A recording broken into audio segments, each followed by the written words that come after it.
अमीर वर्सेस गरीब की होली।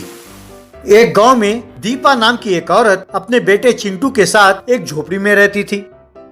दीपा के पति का देहांत हो गया था तो वो 4 घरों में बर्तन मांजकर अपने बेटे का पालन पोषण करती थी। दीपा की झोपड़ी के सामने ही रंजीत सेठ नाम का एक धनवान अपने परिवार के साथ एक बड़ी हवेली में रहता था। रंजीत के 2 बच्चे थे, टिंकू और पिंकी। वे दोनों चिंटू के साथ दोस्ती करते थे। रंजीत को ये बात पसंद नहीं था।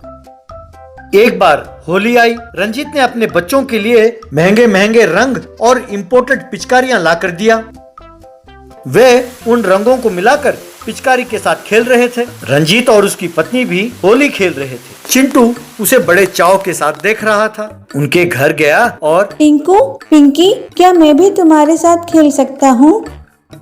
क्यों नहीं, चलो खेलते हैं। ये लो, ये पिचकारी कहकर उसे पिचकारी देने लगी। तभी रंजीत वहाँ आया और ये क्या कर रहे हो बेटा? हमारे घर के नौकरानी के बेटे के साथ खेल रहे हो? मैं बहुत दिनों से देख रहा हूँ, ये ठीक नहीं है। ए चिंटू, तुम दोबारा इनके साथ दिखाई दिए तो तुम्हारे झोपड़ी को उठा के फेंक दूंगा। रंग खरीदने के लिए तो पैसे है नहीं और होली खेलने चले आए। हाँ, पहले जाकर देखो कि खाने के लिए दाना है भी कि नहीं। चिंटू दुखी होकर वहाँ से चला गया। ये देखकर टिंकू और पिंकी भी बहुत दुखी हुए। घर आकर चिंटू, माँ, जिनके पास पैसे हैं क्या वही त्योहार मना सकते हैं? क्या हम त्योहार नहीं मना सकते? पिताजी अगर जिंदा होते तो क्या वो रंग और पिचकारी खरीद कर देते? ये सुनकर माँ बहुत दुखी हुई। पैसे नहीं हो तो क्या है बेटा, हमारे पास अकल है। मैं तुम्हें रंग और पिचकारी बनाकर देती हूँ, चलो। दीपा ने हथौड़े मारकर कोयले के चूर चूर किए और उन्हें फिर छलनी में छाना। बाद में ईंटों को भी चूर चूर किया, उसे भी छलनी से छाना। उस पाउडर को एक और प्लेट में डाला। 3 बाल्टी पानी ले आई।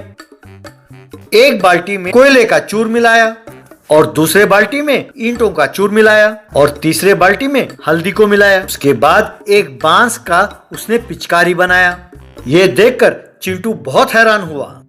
यूं उन दोनों ने उन रंगों का पिचकारी बनाकर खेलने लगे। टिंकू और पिंकी उनके पिचकारी और उनके रंगों को देखकर हैरान हुए। 3 दिनों बाद टिंकू और पिंकी रंगों से पोते हुए चेहरे के साथ चिंटू के सामने आए।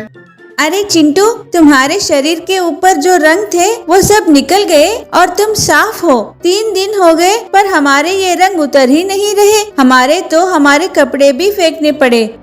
मेरे रंग एक बार नहाने से ही चले गए। मेरी माँ ने हमारे रंग में कोई केमिकल्स नहीं मिलाया है ना, इसीलिए वो मेरी त्वचा से नहीं चिपके। तब टिंकू और पिंकी एक दूसरे को देखने लगे। अगले साल फिर होली आई। दीपा ने फिर से रंग और पिचकारी तैयार किया। टिंकू, पिंकी और रंजीत अपनी हवेली में होली खेल रहे थे। रंजीत के चेहरे और शरीर पर सारा रंग चिपका हुआ था। तभी रंजीत की पत्नी उसका फोन लेकर जल्दी जल्दी दौड़े आई। अजय, सुनते हो, मिनिस्टर जी का पीए बात कर रहे हैं। वो आपसे बहुत जरूरी बात करना चाहते हैं। कहकर उसे फोन दिया। रंजीत ने उससे फोन में काफी देर तक बात की। फोन काटकर, बस सब कुछ खत्म हो गया। मैं उस फॉरेन कंपनी का बिल्डिंग कंस्ट्रक्शन करना चाहता था ना। मंत्री जी ने कहा था कि मीटिंग अगले हफ्ते है, पर वो अभी मुझे फौरन आने के लिए कह रहे हैं। अब पहले मीटिंग में ही मैं अगर ऐसे गया तो वो मुझे क्या समझेंगे? वैसे भी उन्हें नीटनेस बहुत पसंद है। अब लगता है कि ये कॉन्ट्रैक्ट मेरे हाथ से गया। ये बहुत बड़ा प्रोजेक्ट है। ये सब इस बेकार होली की वजह से गया। तभी टिंकू वहाँ आया और आप चिंता न करो पिताजी। पिंकी, जरा वाटर पाइप लेके आना। तब पिंकी ने पाइप लाकर रंजीत के ऊपर पानी मारा तो रंजीत का सारा रंग निकल गया। रंजीत हैरान होकर, अरे ये तो चाइनीज रंग है ना, फिर इतनी जल्दी कैसे निकल गए? कम से कम 4 दिन तो रहते ही हैं, इतनी जल्दी निकल कैसे गए? ये आपके लाए हुए रंग नहीं है डैडी, ये तो चिंटू के मम्मी का बनाया हुए नेचुरल रंग है। हम उसी के साथ खेल रहे थे, इसीलिए ये तुरंत निकल गए। आप जल्दी उस मीटिंग में पहुँचो। रंजीत तुरंत उस मीटिंग में गया। उस दिन शाम को रंजीत कार में आया और चिंटू के झोपड़ी के पास जाके रुका।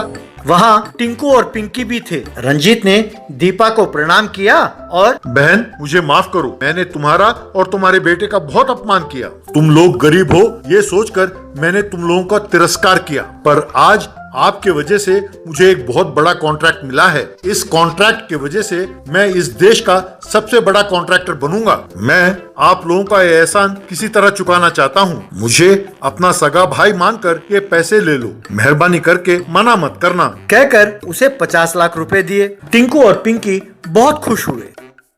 इसी तरह रंजीत ने उस झोपड़ी के जगह पे उनके लिए एक बहुत अच्छा घर बना कर दिया। तब से चिंटू, टिंकू और पिंकी हर साल होली नेचुरल कलर्स के साथ ही खेलने लगे।